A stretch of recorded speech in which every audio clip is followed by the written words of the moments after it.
Hello everyone, I am Tacet and welcome to the Gems of War raid stream week 15 day 3. So today we are mainly going to be doing delves actually. Still ended up delaying the one from the other day since we had just so many the other day, and yeah, then we just have the other 3. The main thing that ended up coming today was of course the mana core thing. This has already been out for a little while though, so already have it maxed of course. But still somewhat relevant, mainly because you would want to have it for the new hero class that's coming out this Friday.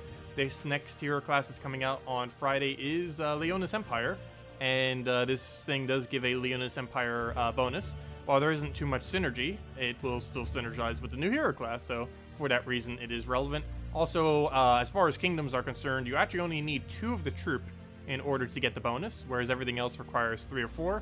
But, of course, you get a higher bonus if you have 3 or 4. But you do only need 2 Leonis Empire, so basically the hero and 1 other Leonis Empire, like Corvash or whatever else, and you would still be able to get some extra bonus, I think like a little bit of armor. But, yeah, still, it's okay pet. Nothing really too over the top, mainly because Leonis Empire doesn't have the greatest of synergy with itself. Like this Friday, we're going to have some pretty bad team options as far as the event is concerned for the weekend. But still, it's a decent hero class nonetheless. At least it's going to be a good alternative stunner, and might find its way into Guild Wars occasionally. But anyways, let's go and mess with elves. Still got to go do a bunch of that. I do ideally want to get Sunspear to level 70 by this Friday, though I don't think that's going to happen. But got to work towards it. Also, we have a lot of shards right now. I haven't been using them much lately. Let me actually go do that right now. I think we need 7 more copies or 6 more copies of this rare. And then we can stop opening these and go somewhere else. So there's 2. I think it's 6. We'll stop at 6 just in case. Genie lamp, nice. There's another 2, and hopefully we get our final 2 here, or 3, whatever we need. Another genie lamp, and only 1 copy. I believe that. Let's go see the exact number, just to make sure I don't overshoot it. And then I guess we put it into what's it called? Sea of Sorrows, because I believe that's the next one. That's the absolute furthest away currently from getting to max.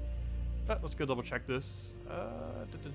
Too bad those little event things don't give you random troops instead of the epics, because I actually Sea of Sorrows yesterday, yet we can't even spam packs to try to get them because of how it's set up.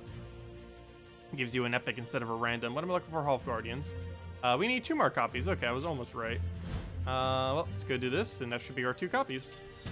Right. Ooh, nice mythic. And yep, there's our 3 copies. So we have an extra one in case we ever want to use even more. And then we'll start throwing the shards into Sea of Sorrows. But before I do, this isn't going to give us a kingdom upgrade, unfortunately, but it is Whitehelm, so let's go and get this thing upgraded. And that should be everything ascended in Whitehelm. Yeah, now every single thing in the Whitehelm we have maxed out, including him. This doesn't actually increase our star level, but still, it's going to be needed eventually. The second they add another troop, it gets another star. There we go. Okay, so that's that. Let's go and I guess do Sea of Sorrows next, as far as where we focus our shards, and we'll have a bunch more after we go do a few more delves. But let's go get these. Every single thing we need here, except the legend, I believe is the only... Oh, of course! The legend is the only single thing from this entire faction we have maxed, and now we have like 5 excess copies of him. I don't know why we're getting so many legends of him from this particular kingdom, but we have an absurd amount. I don't think I've ever gotten a... Come on, really? That's like exactly what we don't need, but we are getting an absurd amount of that legend for whatever reason from this faction. Let me actually go double check that right now. I'm pretty sure that's like 6 excess copies right now or something. Let's see, where's Sea of Sorrows? Sea of Sorrows, 7 excess copies, and we don't even have a single one of them to Mythic other than him. Yet we have, well, actually technically 6 excess copies, I guess, since we only really need 1. Though I guess there are some teams that use 2. Pure Faction, I believe, actually uses 2 of him. It's Hammerclaw, Sea Witch, and 2 Deep Kings, if I'm not mistaken, is Pure Faction for this place. But anyways, we'll make more progress on that in a bit. But let's go and do more delves. I believe this one's already somewhat started. My connection cut off last night, so... Oh no! Really? Really? Well, that's unfortunate. As I was just saying, my connection cut off last night, and apparently it also made the delve auto-lose. This was something I mentioned during the very, very, very first testing of the beta ages ago when delves first came out, before it was even added. But apparently they still didn't fix it, unfortunately. If you do disconnect during a delve, you lose the delve. as you can see. I mentioned this to them. They made no change at all to it, unfortunately. But yeah, that's really unfortunate. So Delve lost to disconnect. Luckily, we very, very rarely disconnect, but my connection for whatever reason did go out last night when I was trying to get more Delves done. But anyways, let's go and continue with these.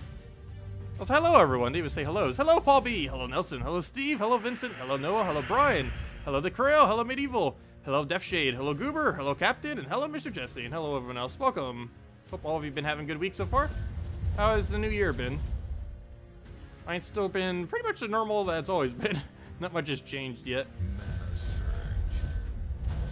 Did you and your clan max the guild portal thingy? Oh yeah, we did. If you're wondering why we're not doing raids right now, we're actually done with raids. I should probably go open that orb actually. That actually would have probably been a little bit better to do at the beginning of the stream, but oh well, we'll go do it right after this battle. But yeah, I somehow forgot to mention that. We're already done with delves. I mean, with raids, I mean. I think the quickest we've ever gotten one of them done, but that's mainly because we have a person going for first place leaderboard. I'm pretty sure he almost soloed the entirety of the points we need to get the event done. He has that high of a score right now. But yeah, we're already done with raids. And it's only Wednesday. But if I go over to that right now, we're done. We don't need to go any further with it, which is why we're not currently in raids, and why we won't be for the rest of this week. But we have a lot of hero stuff to do this week, and I do want to prepare getting the levels on hero. That's probably going to be our main focus for the next week or two, mainly because next patch, 100% confirmed, does have that hero switching capability. Or, you know, you can basically set heroes like you set banners, which is going to be super, super, super convenient, especially if they start adding some better hero classes. So I want to kind of start getting the hero classes that are already relevant to max. The main few that I want to work on right now is obviously Sunspear to 70, which is what we're doing right now. I want to get Frost Mage to 70, which is at 59 currently. And I want to get Rune Priest to 100, which is currently sitting at 95. Those are our main three I want to get up before the patch. And I believe we can get all three of those done. Shouldn't be too bad. There's probably a few others I should probably get up to, but oh no, it might not be that needed. Like maybe getting Necromancer to 70 plus, but if we ever do soul farming, we can get that done. I would say in the past maybe getting Death Knight maxed, but really not that useful ever since they switched it to Undead. Well, I guess it's still useful, it's just used in a different way. What else would I maybe need to get up? Knight is useless. Necromancer is only used for souls. Oracle is oddly underwhelming, especially since it can only be really used with centaurs. Or Breaver I should probably max just because it's so close to max already. Shaman's pretty bad. And what else? Warden is pretty bad, and Warlord is pretty bad. So, yeah, mainly just those three, I would say. This is what I mainly need to prioritize. And I guess getting this max just because it's so close already. Anyways, let's keep going with this. We'll just take the normal path. Seems like it's the highest. Oh! Yeah, I forgot the orb! That was the whole reason why I backed up in the first place. Okay, we'll get the orb after this battle. Sorry about that. It's a major orb too, so hopefully it's a blue. Though with our luck that we've been getting lately, probably not. Oh, don't drain it. Okay, good. Didn't listen. Good job. So we'll just cleanse that. Doesn't even matter that he got down. Already had a hit there. Throwing a furnace. Actually, before I do, let's grab that into a bunch of manas. I can get that to full mana, though with being one off, that's not really worth it. You just get it naturally by doing that. Go for the Mercy just for full mana for free turn. And then we throw a hit at it.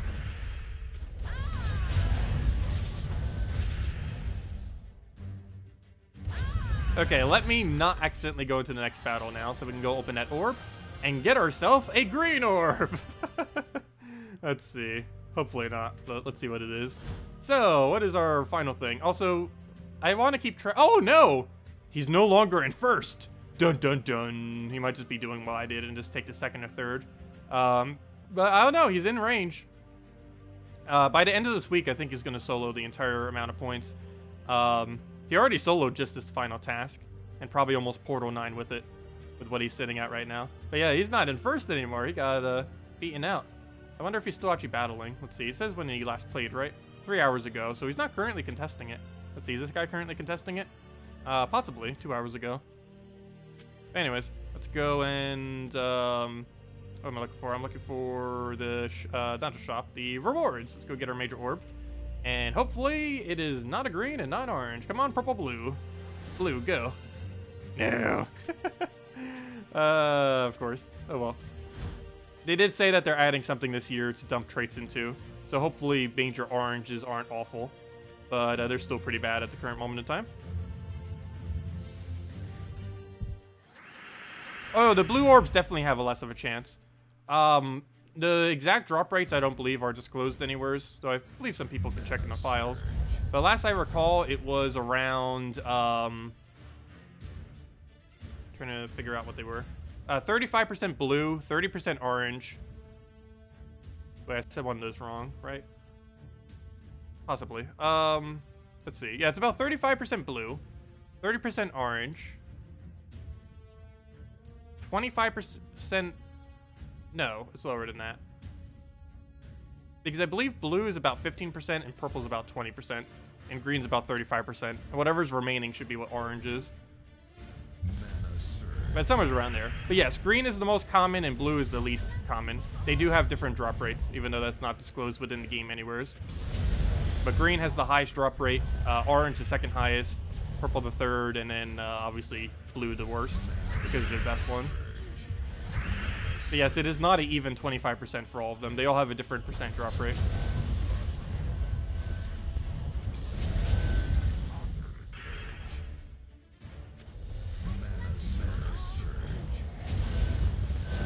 Okay, let's take that brown, grab a Grigolfa in there.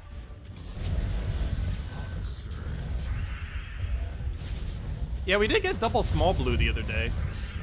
And we've recently been getting major blues again. We went about we went about 3 to 4 months not getting a single one, which was awful. But luckily we broke that unlucky streak. Oh no, it's normal if you get a lot of the useless orbs. This is how they drop currently.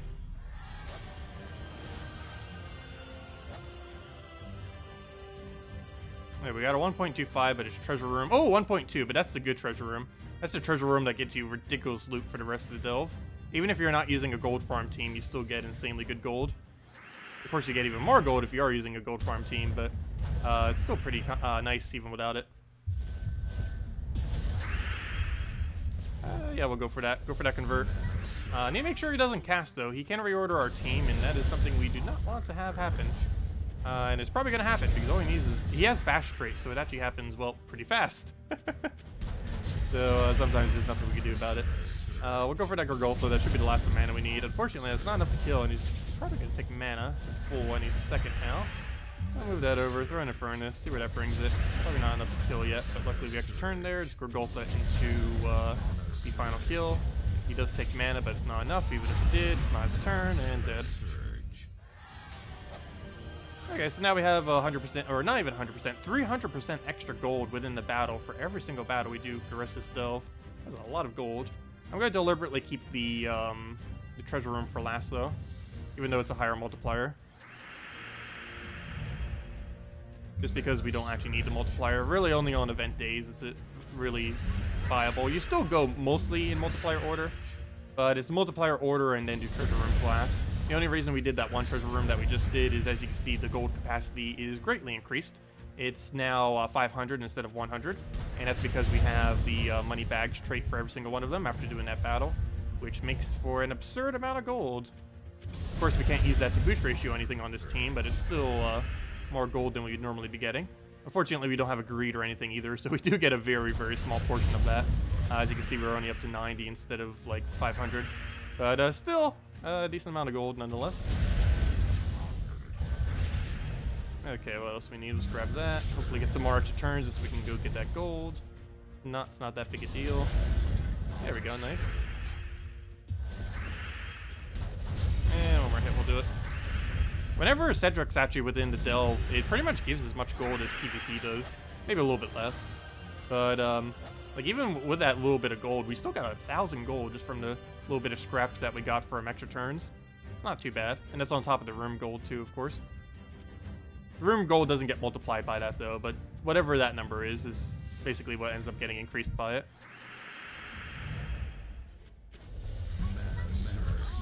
Hello, Demon or Angel. Welcome. Oh, let's not take it that way. Take it that way just so we get a little bit more mana for it. Go for a Grigolfa. Don't max out everything. Nice Mercy just sitting there. Now we just throw in a Furnace before we do grab that over. Grab another Infernus there. What else? Grab a... let's go Gorgolfa. Don't really need anything special there. Feel like another Mercy or something. Yeah, we have it right down in the corner there. Have another one. And we just throw Infernus.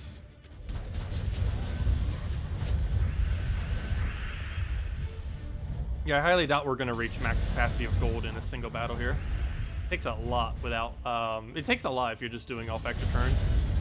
Obviously using specific troops that are supposed to do it are a lot better for it, but... I don't know, maybe we bring the key team out for whenever we see it. I mentioned that in the past, but there's no quick way to switch between two different teams for game modes like this. It would be nice if they did add that. Having the capability of setting like 2 or 3 teams saved for every single one of these game modes. Like pet rescue, for raids, for delves, for basically everything. Well, I guess maybe not raids, but you know, all the other ones where it basically repeats the same thing every single time. So mainly delves, pet battles, and stuff like that. Class events whenever it repeats the same class. It'd be nice if you could just switch at least between 2, if nothing else. This whole game is about counters.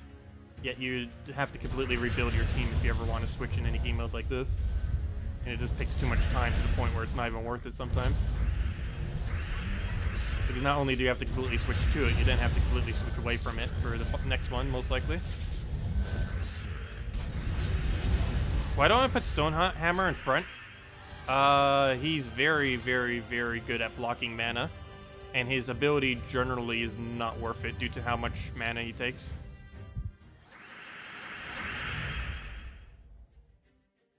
He often doesn't actually net gain a mana accumulation. He has a really inconsistent spawn for 24 mana cost.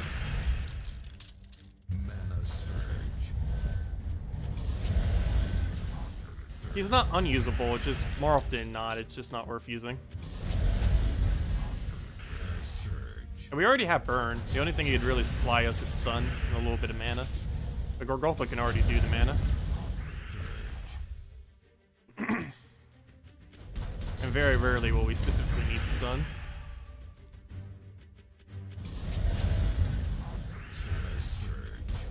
Should grab that blue. I keep forgetting we have all the money bag active. We get so much more gold for everything. Yeah, there we go. I guess we'll just let it happen naturally. Still get a decent amount.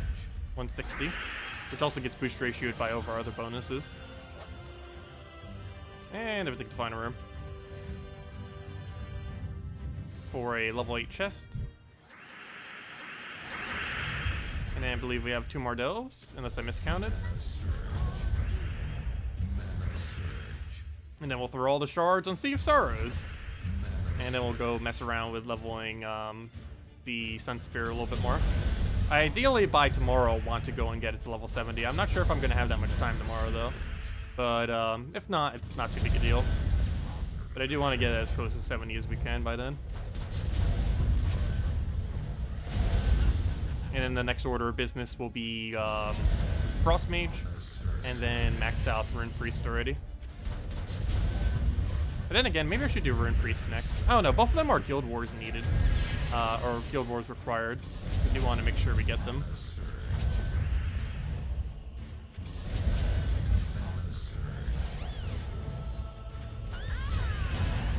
And the only reason I currently don't use them for Guild Wars is the inconvenience of having to constantly keep switching to hero classes. Not to mention sometimes you need a different hero class on those days. But once they add the new feature next patch, you can start using the optimal defend teams for Guild War defense. Also probably have to redo a video on that, because it's going to become really relevant to use a hero almost every day on Guild Wars defense, starting next patch. Not because they're getting buffed, but just because there's no restriction to which one you could use. You could still use any hero class while having any on defend, and they could be completely independent of each other, whereas now they're currently connected. So whatever you use for invasions, you have to use for defend, or whatever you use for defend, you have to use for invasions. Yes, it is 100% confirmed they are removing the 50 gem cost starting next patch by basically making hero classes like banners are, in that you can change them per team. So every single team can have a specific hero class of choice. The perks will still be the same though. So for example, I don't believe you'll be able to set, let's say, Frost Mage with one set of perks, and then another Frost Mage with a different set of perks. They would both have to run the same set of perks, and you'd have to go change them. But you can run, for example, one is Frost Mage, one is Titan, another one is Frost Mage, one is Rune Priest, whatever you want. And that would have 0 gem cost related to it. Yeah, it's finally coming. Something that should have been in the game since day 1, but it's finally coming next patch. Or, you know, day 1 of hero classes. What do we do here? We'll go for Explosion. It's kind of funny. There was actually a 1-week delay on switching hero classes when it was first released, which is absolutely absurd. And even the 1 day was still pretty bad in the current state of the game. Speaking about bad, why is this layout so awful? I don't think I've ever seen this place be a worse layout. What even is this layout? I guess we just go all the way around the circle, go down the middle, and go from there, I guess? That is a really strange layout. Okay. What's the recommended hero class leveling order? Oh yeah, I probably should start covering that again. At the current moment in time, well, that would depend what the next hero class is. But, yeah, let me go over that real quick. Titan is first, but let me go under the page right after this battle. It'll be a bit easier. I'll go over exact order. For the most part, it's just level several hero classes and ignore every other one. Because there's only a few really relevant ones. Yeah, we'll throw a, we'll take the blue, grab a Gurgulfa, and throw in Furnace there. Grab another Gurgulfa. Go hit us with a club. That's actually really annoying at later delves. I think it just one-shot you due to his attack boost ratio. Luckily, this is not later delves. This is actually pretty low, so it barely does anything. And there we go, throwing a Furnace at it, and that's that. Anyways, let me go over hero class order. So the most obvious one is, well, if it would load. Okay, back. So, hero leveling order. Classes. So, first things first. Max Titan. You get it from Stormheim all the way in the top right. This is the absolute best hero class in the entire game, and it's not even close to second. Like, it is basically its own tier. There's every single hero class, and then there's Titan. It basically does everything you'll ever need. It counts as a giant. It has half mana start for all giants. It has big traits so it can keep gaining more health every single time. It has one of the strongest combos in the entire game, starting with Brownstorm into Barrier every Brown, which basically allows it to perpetually Brown Barrier over and over again. Also, Brown weapons, for whatever reason, are also some of the best weapons in the game. So that in combination with this just makes it absurdly strong. It gets an explosion every single time it extra turns, or you can exchange that for extremely high skull damage that hits through traits. It has a lot of immunities, most notably being Stun, Death Mark, and Devour immunities. So you can't even lose any of these traits. It can't die to most of the instant kills other than actual instant kill. And yeah, just really overall pretty nice. The also has a stun whenever he gets hit, so you can use this to make sure things can't use their traits. This stun also activates even if you have barrier, so you can just constantly keep barriering and stunning them by letting them hit you with skulls. It gains attack over time, and other than that, I guess it gains a little bit more for yellow. But yeah, the main combination is just the fact that it gains perpetual browns. It has a really good 50% mana into giants, and there's a lot of really relevant giants that can build into various teams. Has great mana accumulation or skull damage, depending on how you want to use it. And it just has one of the better immunities in the game. So it has like a lot going for it. As far as second one to focus on, that is very situational as to which one you would actually need. It depends if you want to build into Guild Wars or just in general. But as far as second best to build into, after you've maxed Titan, I'd probably have to say in the current format of the game, probably Thief. Thief is a little bit average in that its trees are pretty bad for the most part. The only really good things it gets is 7% chance to kill whenever it gets a kill. Stealthy, so they can't be targeted. Dodge, which just makes it really good at not dying to skulls. The bandit thing, which is good at just not dying in general. And the rest is kind of average, though. Or, never mind, actually, you know what? It actually does have quite a bit of good things. The only things that are really bad is its second and third. But third, it's good in gold teams because you get gold every turn. Everything else on it's pretty irrelevant. But you get Hunter's Mark every single time you extra turn. This is probably the strongest level 1 perk that there really is. And this is really relevant mainly because of exploding troops. How exploding troops do damage is whenever they end up exploding, it does get increased by Hunter's Mark. So, and it does hit through traits. So even if they have 100% skull mitigation, this will still hit, whenever they explode skulls, it will still hit through their traits. And whenever there's a Hunter's Mark, it still boost ratios as if it was a taken skull. So if you end up getting, let's say, like 15 skull damage off of explosions, this will then do 30 if it was Hunter's Mark. So you can get a lot of extra damage in there just from using explosion spam, which is still pretty meta, even though they keep nerfing it into the ground. It's all the way down to only 50% mana gain, though explosions are still insanely good in this game. But the main thing that actually makes it really relevant is, well, fast. Any hero class that has fast is automatically good. But it has that 7 damage every single time you take an extra turn. And this can end up stacking a lot of free damage. And it's also really good with Skeleton Key. It has the best, out of any hero class, it has the best synergy with its class weapon of the Skeleton Key. Also another brown weapon that's just absurdly good. Anyways, as far as third hero class to focus on, I'd probably say that becomes situational between Rune Priest if you want to run Divine teams.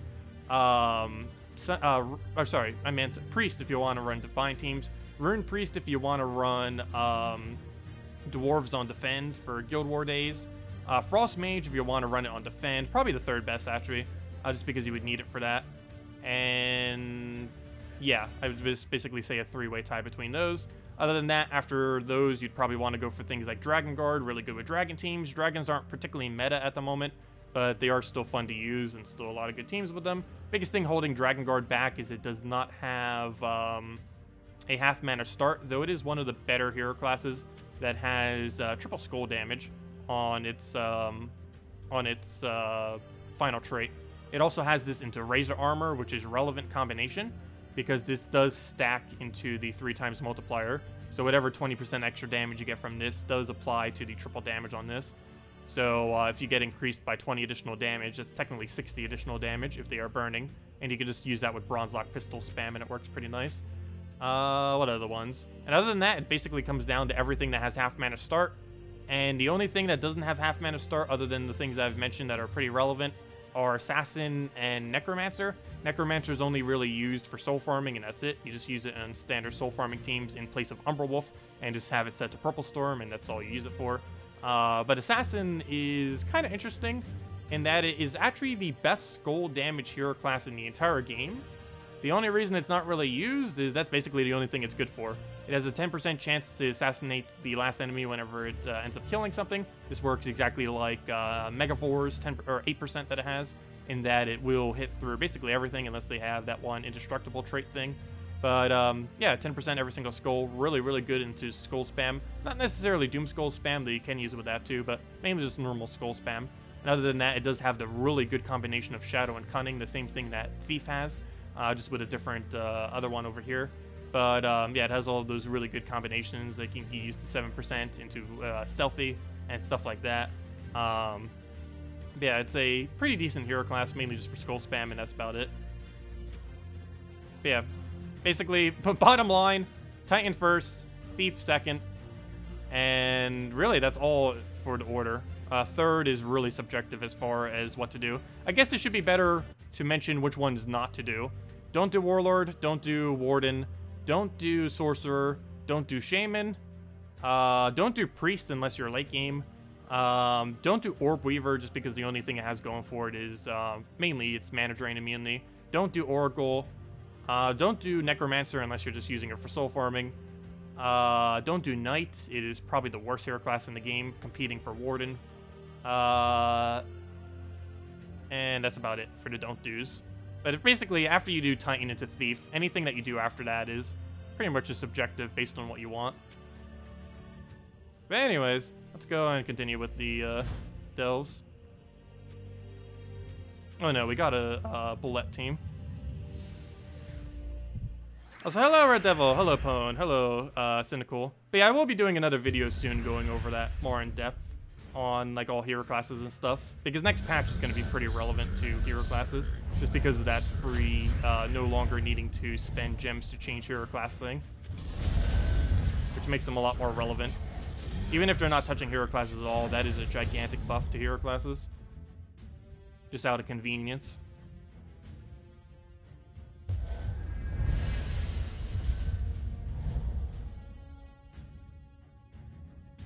Yeah, I will be starting to max every hero class starting X patch, even the most useless ones that aren't used for anything. Because obviously we have most of the really relevant ones maxed, for the most part, with a few exceptions. And I will be trying to near max or max the new hero class. I forgot to mention that and all that, but next hero class isn't too bad. I don't believe it actually has half mana to start. Also, what on earth is our team right now? I almost want him to cast one more bullet just to fix our team. Actually, if he casts 2 more, it'll be perfectly fixed, but I need at least 1 more just because the order of this team is quite bad. We've been getting lucky in avoiding bullet teams for the most part and haven't had to deal with too many. But, wow, what on earth is our format right now? There we go. Okay, our team is kind of fixed. At this point, him casting 1 more time would actually be really good. So let's let that happen. Okay, so now we need to kill it before it does it again. I don't know if we can actually get that going. But we need a win already before he spams that several more times.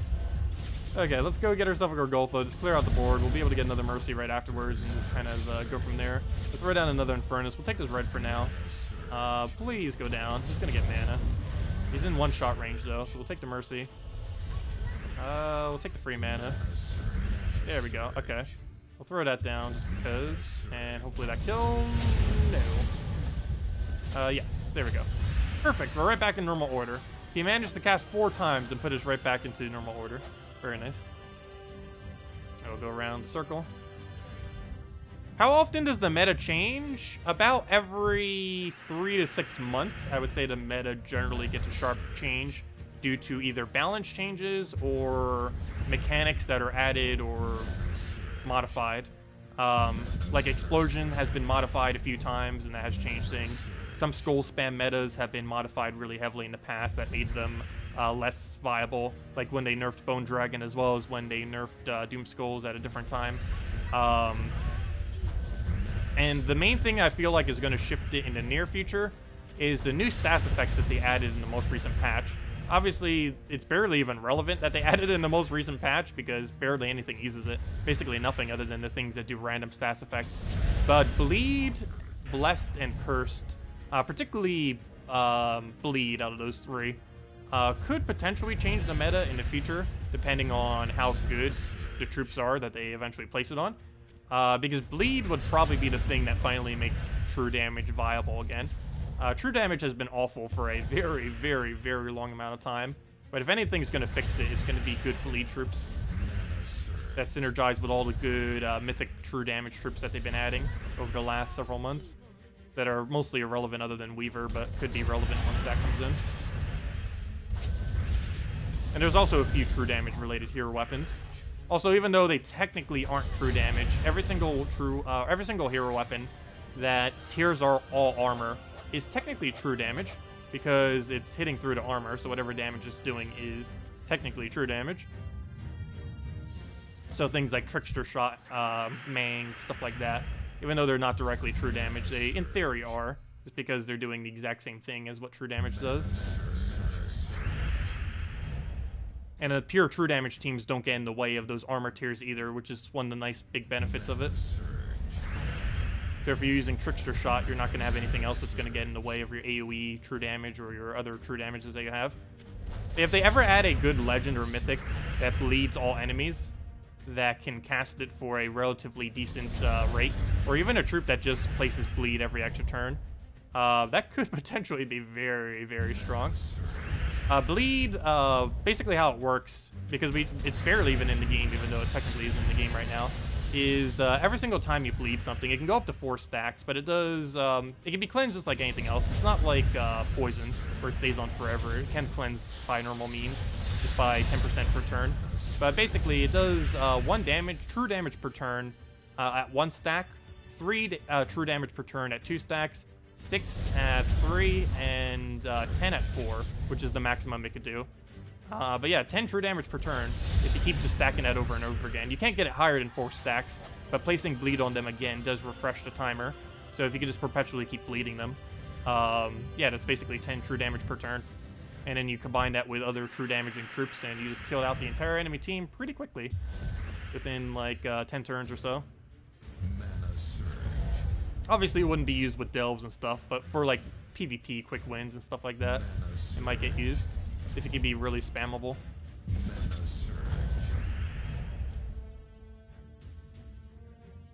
But yeah, 3 to 6 months is approximately meta shifts. And that doesn't mean old meta becomes useless. There's still a lot of stuff in old meta that's still good. For example, we're actually using something that's old meta right now. Golgotha, Mercy, and Furnace into one other troop. At one point was the absolute strongest team in the game, or at least really close to it. It's not anymore, but it's still viable for stuff like this, for example. As well as just in general, it's not awful. It's just other stuff has gotten better.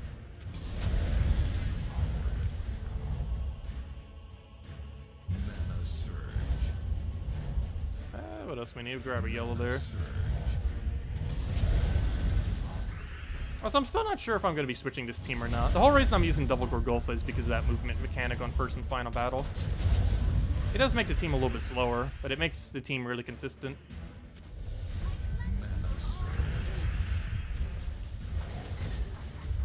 Though we do auto lose if we ever lose in Furnace, but it's very unlikely. The only thing that can really do that is Devour.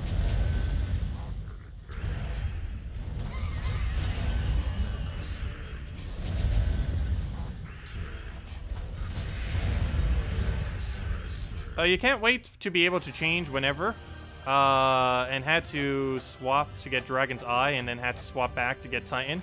You hated having to grind gems to do it. Wouldn't have bothered. Oh, you shouldn't keep switching back and forth. Normally you just go and just use the wrong hero class or just skip on days. Like, for example, on raids, you would just skip raids for a few days to go do whatever other thing you need to do with hero class, and then you go back to the hero class that you actually want to use. Hello, analyst. Today you got a daily task to use Kedar troops. Somehow you never noticed that Mummified King and Best Type Priestess were designed to have synergy. Oh yeah, they were actually added in the exact same event, which is why they have so much synergy. They're really, really bad troops, both of them. Particularly Mummified King. I don't know why. They even made it even worse. I think just to taunt me, because they always say he's like the worst troop in the game. So they deliberately, one patch, I think, made him even worse. That or they have no clue how to make things better. If they were actually trying to buff him by doing that. But I'm pretty sure they just deliberately made it worse. But, yeah, they were added in the exact same event, which is why they have so much synergy. They were kind of supposed to be used together. But even if you use them together, they're still awful. There's no point ever using either. Well, actually, there are some very rare instances where Best Type Priestess is okay. But there's not a single instance you would ever use Mummified King. Other than maybe with Best Type Priestess, just for the sake of trying to get her mechanic to work. And the only time you actually bring out Best Type Priestess is when the enemy's running like Def or something else that spams Def Mark really heavily. Or like something in first slot that places Def Mark every single time they take skulls. Because then you can very easily get a Def Mark.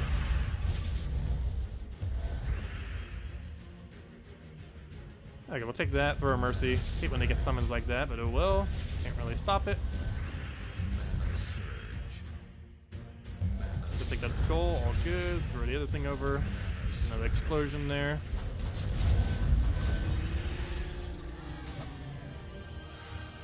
There we go. Take the middle, take the final, and then one more delve to go. And before we do, I guess we'll hand out a code right after this delve in 2 more battles. Oh, what do I take? Oh, grab the brown, get the man up there. Didn't get enough for Mercy, but smooth that. Oops, good thing on a skull. And now he gets a bunch of Death Mark, but we can just go and find all of it, so it's not an issue. Do we take the skull? Why not? He'll hit us again. No good Mercy, but we'll still do it just to get the cleanse. Looks like it still gives us enough mana, so we'll go for it again. Throw another Infernus. Actually, before I do, we're not frozen on that, so we'll just grab it because we can. Just to get it out the way. We lose our turn, but we just go use Golgotha to get rid of it. He's gonna skull us again, and yeah, unfortunate. Let's take the red there. We'll clear it with Gorgulfa. I think he needs to die already, so we can stop doing that. I can't even take that skull right now because we're actually frozen, and there's no extra turn purple, so we'll just throw in Furnace. There we go. And it didn't die. Perfect. So let's do that. Throw in Furnace again. And that is match. We'll just take a random skull. There we go. Okay, so let's go give out the code. I'll actually do it right now. I think I have it on copy paste. Well, I have the code on copy paste. I don't have the link though. Let me go get the link. Did I even use the code yet? No, I didn't. I had it placed as if I did, but I didn't actually use it yet. There we go. Copy, copy. Paste, paste. And there it goes. There's the redeem code. Use it on gemsofwar.com underneath the game code section. Just go and put in the redeem code right there that's over in chat. Click on the link right there that brings you to the page. Your invite code is underneath settings menu. And gives the same reward as always. 2 treasure maps, 1 gem key, 2,500 gold. There we go.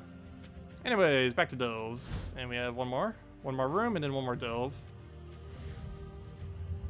Oh, also, we almost got a 10 chest. It's been a while since we got a 10 chest. I don't think we got a single one all of yesterday. And I don't know, it felt like a week since we've gotten one. Doesn't make too big a difference. 8, 9, and 10 are about the same. Very, very, very little extra loot in each. But it's still a little bit extra loot. Depending on how the loot rolls, a 8 chest could actually be better than a 10 chest. Actually, depending on how it rolls, like a 5 or 6 chest could be better than a 10. Well, obviously, the more rolls you have, the more likely it is to get better loot. But that doesn't necessarily mean you automatically get better loot just because it's more rolls.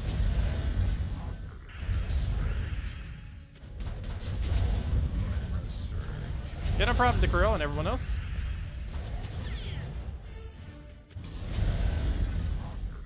Okay, we'll throw another furnace down, get our heads there.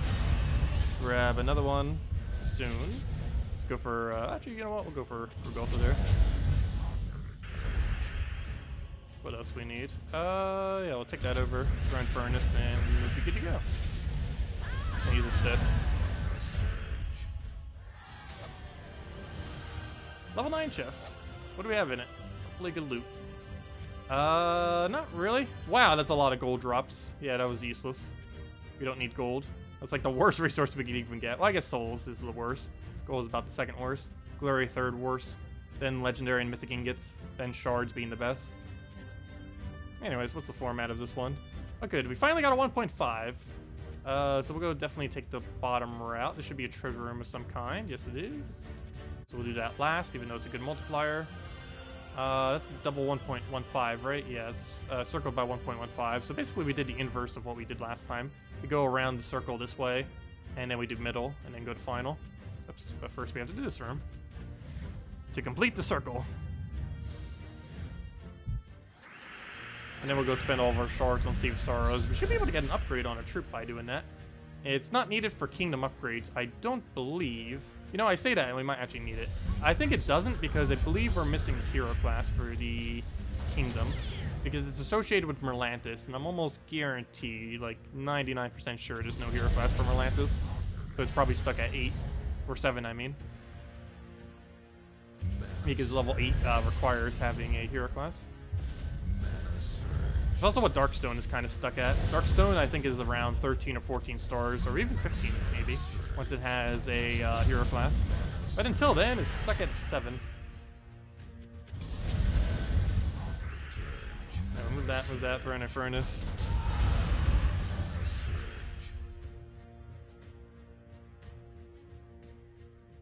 Yeah, Tuesday events, unfortunately, probably take the most amount of time out of any of the events. It has the best loot for any of... it has a really good loot for how little it costs, but it does take a lot of time.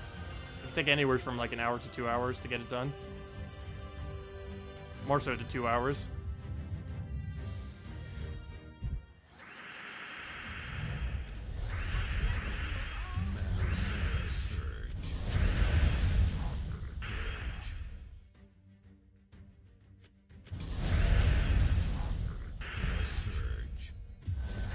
There we go, throw in a furnace down. Grab a Gorgulfa there and hopefully get full mana. Nope, no cascade, but we do have mercy just to feed it. The other one, go for Infernus there. Grab the yellows, throw it down again. And it'll die to it.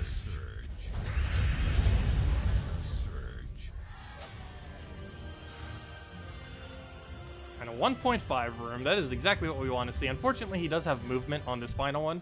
But as long as we don't let him cast, we should be okay. But if he does cast, it is going to knock us back. And that's not going to be good because it's going to put Mercy in the first slot. Not the worst thing to have in first slot, but it's not like having a Golfa there, that's for sure. Big difference. She doesn't have any skull mitigation, though she will be able to heal herself. Though she can also heal whatever's in first slot, so it doesn't actually matter if she specifically is there. She'll do it regardless of who's there. Or at least whatever the weakest currently is, which normally is first slot just because of skulls and how they work. Often not first slot's always lowest durability. Not always the case, but more often than not it is.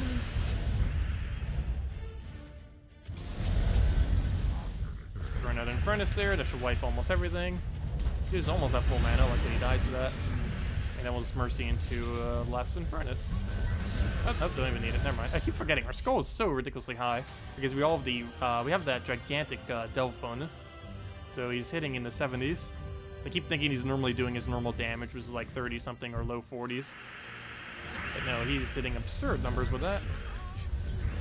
Of course, they also have absurd amount of durability, but still hitting pretty high nonetheless.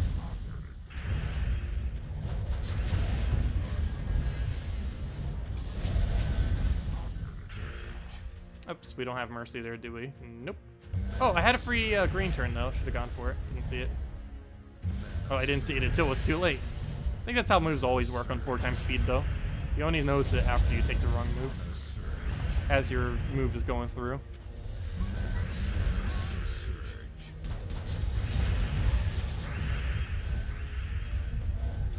What horde level do we have? We actually have horde level 200 for this delve. It's the highest horde we currently have.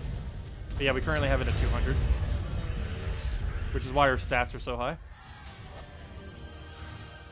The only ones I have above 100 is this one at 200 and Crypt at 188. And I would have gotten that to 200 too, but we were able to do Pure Faction at 188, so no point in doing any further than that. Once you have Pure Faction done, you basically stop leveling the delve. There's no point in going any further at that point, unless you've literally done Pure Faction for every delve. But I don't think a single person has finished Pure Faction for every delve yet. There are people that are close, who are probably only 1 or 2 delves away.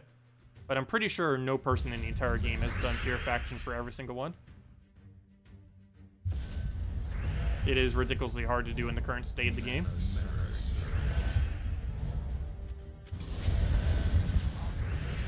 Yeah, there's even a small amount that even have 1 Pure Faction completed.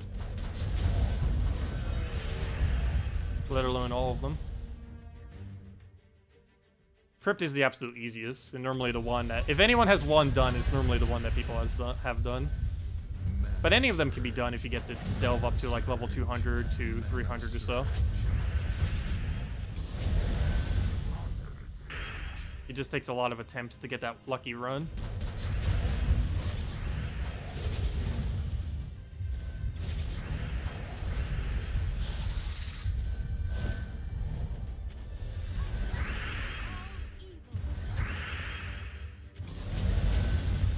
Do any resource cap out? No. There is no resource that has a max limit. You can accumulate infinite of every resource within the entire game.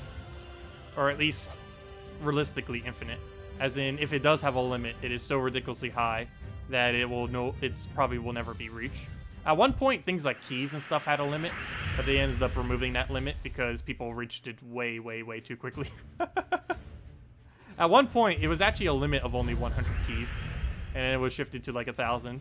And then they realized people were just getting such an absurd amount of keys that they just removed the limit altogether.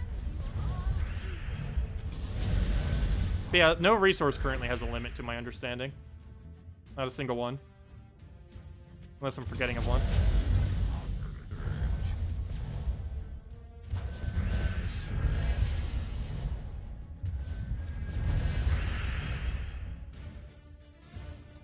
Is there a new troop coming that uses summer arcanes? The pure yellow ones? Isn't summer pure yellow? No, I do not believe so. And if it does, it's probably only using 1 because it's common. Oh, actually, that's not true.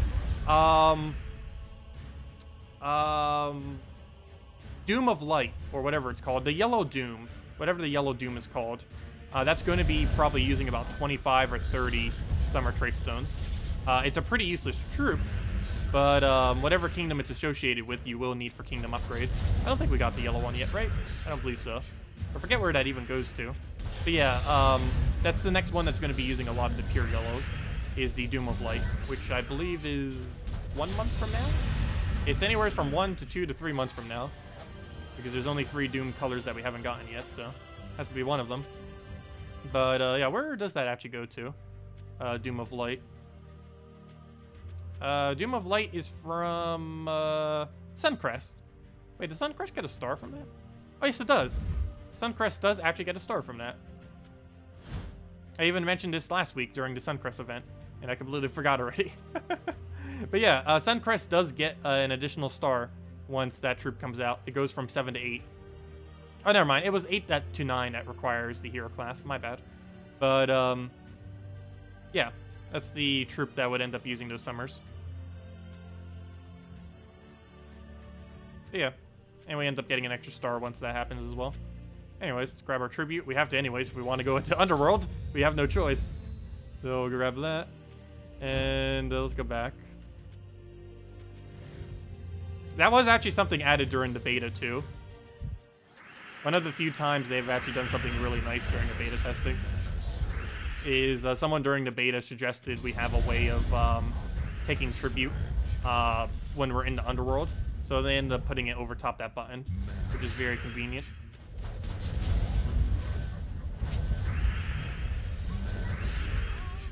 What resource do I have the most of? Probably gold. Just because it's so ridiculously common to get. Like 1 gold is worth like nothing. But yeah, gold would have to be the highest just because it's so easily attainable. You can get upwards of 200,000 of it per hour, which is more of any other resource in the game. Next highest, I believe, is souls, which you can get about 50,000 of per hour, a little bit higher if you're using pure Ferrous Raw teams and double Ferrous Raw, triple Ferrous Raw, stuff like that. But yeah, gold would be our highest at over 20 million of the resource. And souls would be our next highest at 4 million. And if we disenchanted everything, it's at about 7 or 8 million.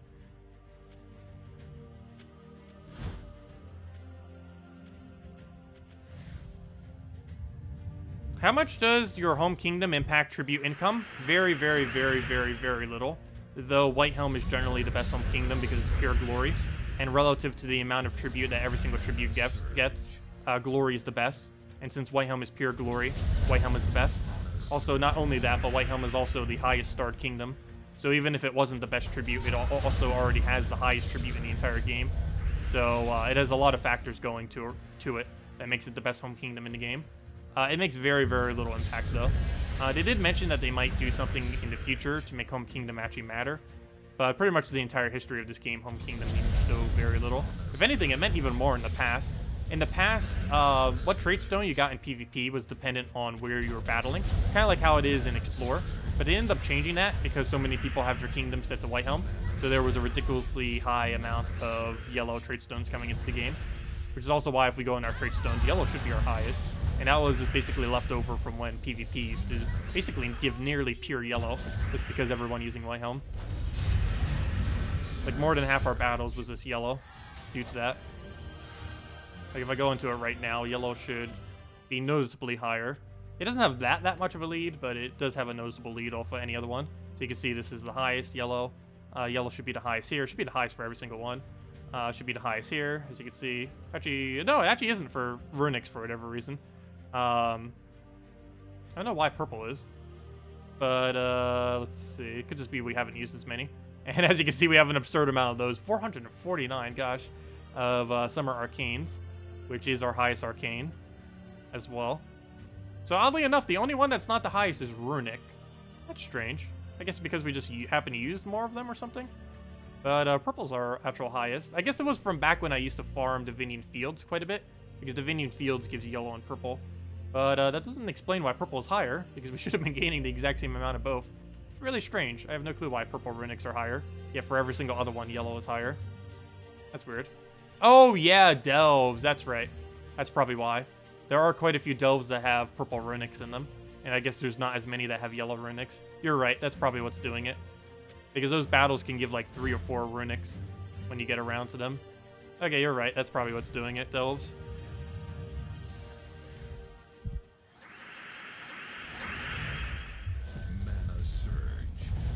Because there are quite a few battles that do have those 3 purple runics on them.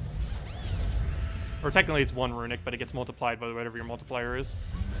Can you show the Thief talent? Sure, I can go show Thief talents. So if you own Thief, you can see the talents regardless of if you have them unlocked. But I'll go show it real quick. After this battle, obviously.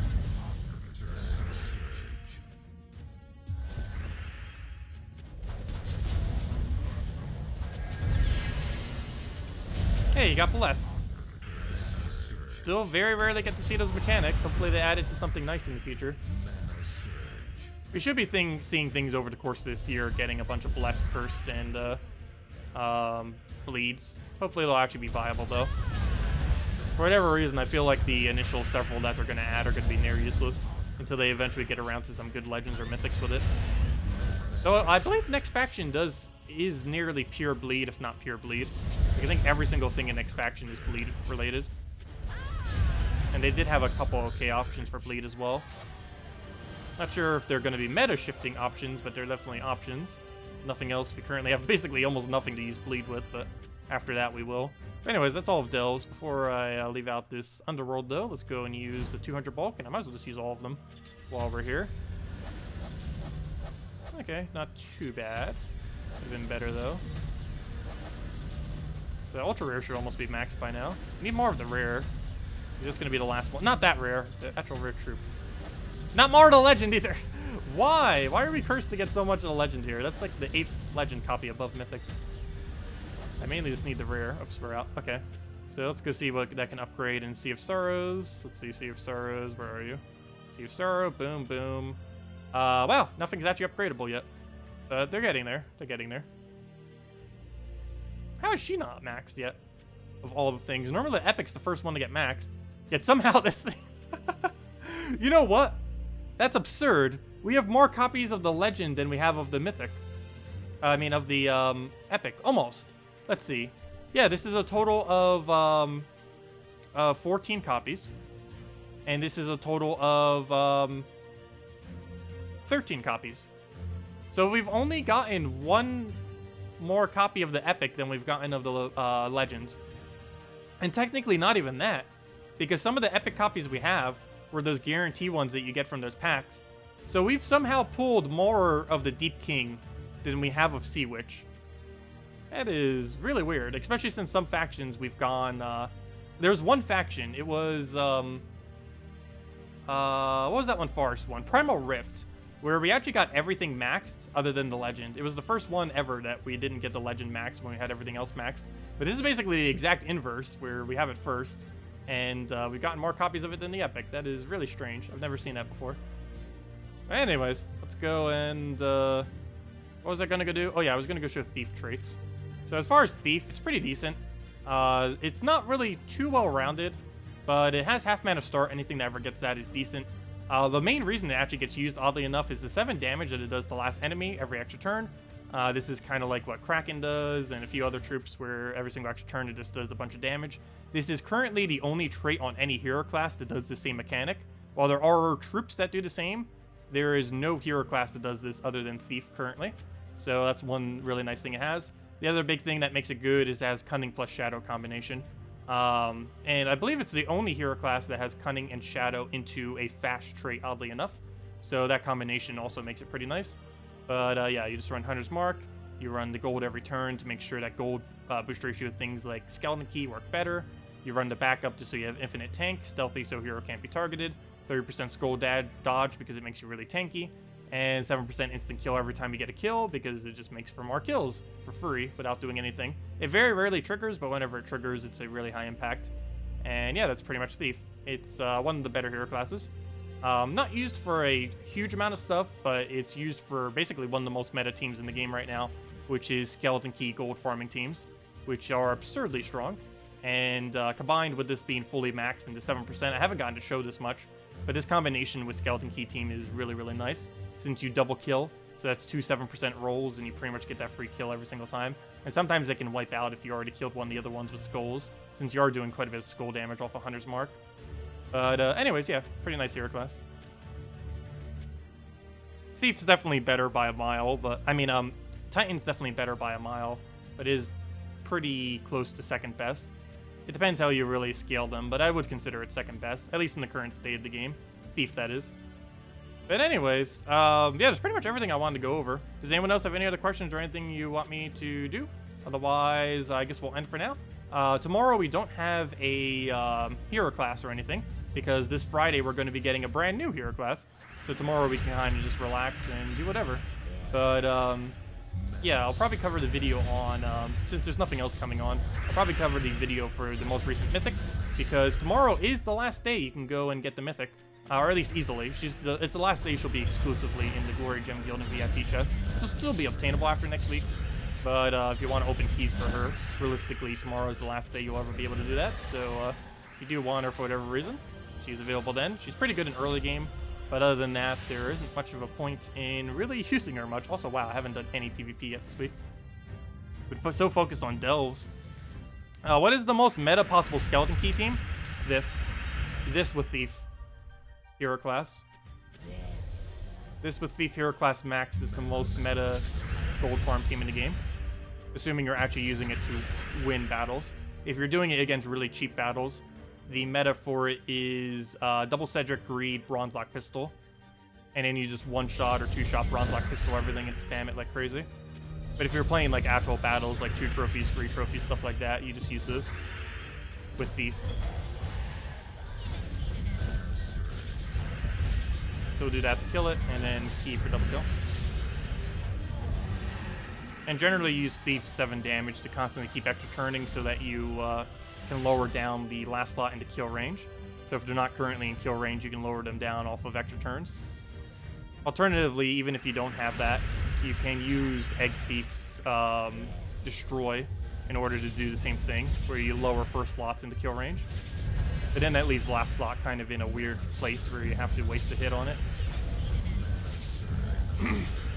So do that, do it again. Throw that down. Do it again, and I'll be dead.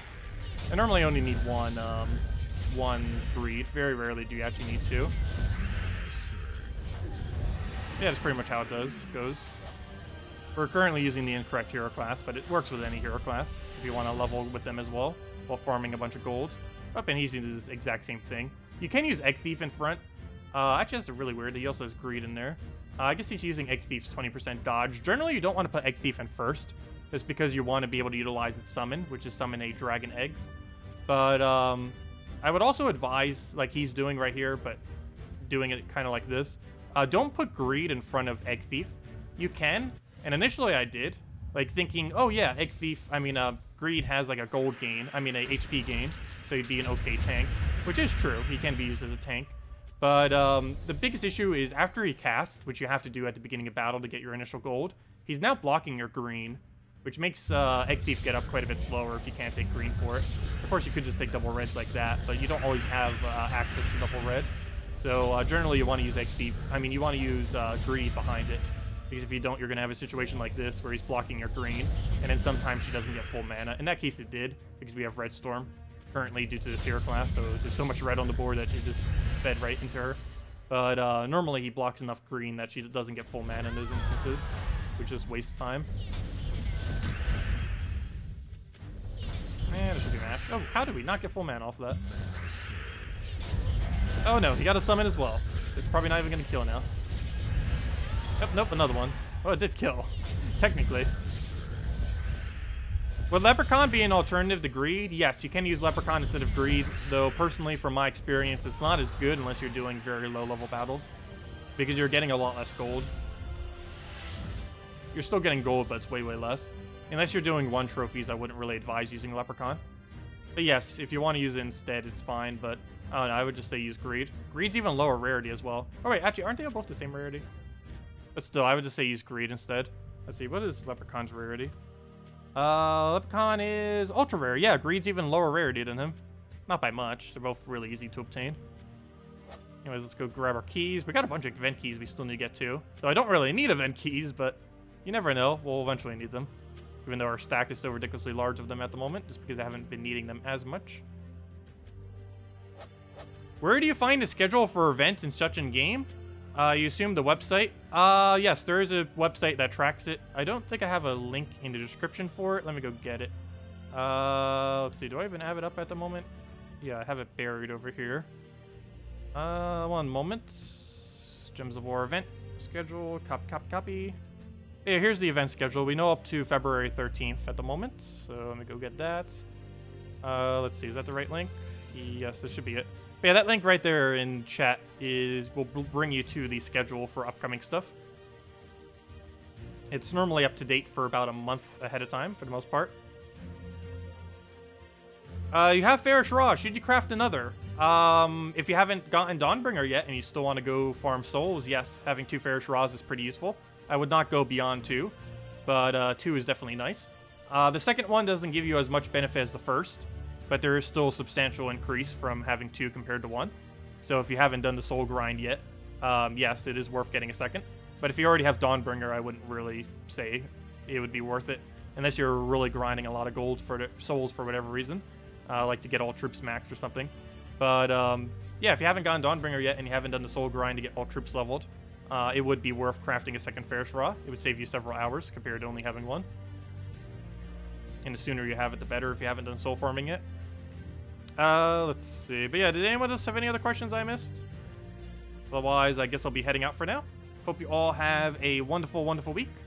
We will be back tomorrow night, same time as always, 8 p.m. Eastern Standard Time, which is 1 hour prior to now tomorrow. Oh, wait, sorry. There's one question I missed.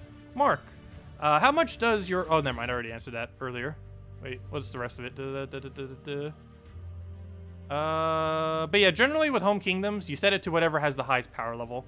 Otherwise, if everything is equal power level, you do it to white home. Though generally you want to focus on ones that are focused on glory. Souls is the second best and gold is the worst, as far as tribute is concerned. But anyways, guys, I'll see y'all later. Thanks for stopping by, and hope you all have a wonderful rest of your week. And this Friday, we get a new hero class, and we'll be covering that extensively once we finally have it on stream mainly, and grinding it out and using it some. I don't know if it's going to be super over the top, but it does have a stun option, which is very rare. There's actually very few viable stuns. Normally, it's just spam Corvash. So it's going to be nice to see Hero also having it. Anyways, guys, I'll see you later. Hello, William. Goodbye, William. And goodbye, everyone else. Have a wonderful week.